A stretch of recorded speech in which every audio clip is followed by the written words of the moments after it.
সেইটা লাও এইটা এই রে হাই হাই গো হাই কি সিংবা আইসা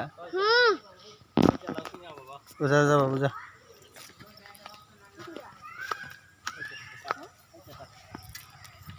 হালকে হ্যাঁ এটা হ্যাঁ এনেকে কাট এনেকে কাট ইঙ্গে উপরত রে এতে তলত তলত এইখিনিতে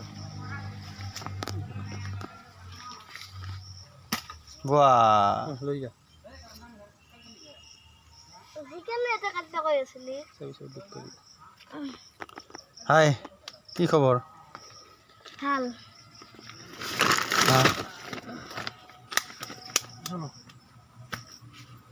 বাবা কতবা যদি এতে বাইজা পাৰি দেখা যদি লাও পাবা এটাই নিবি ইমান কষ্ট কৰি হওয়া তখন পচাব এটাই নিবি ঠিক কৈছে হয় সঁচা কথা ছাতু চন্দন গাছ মানে কি ও না চন্দন গাছ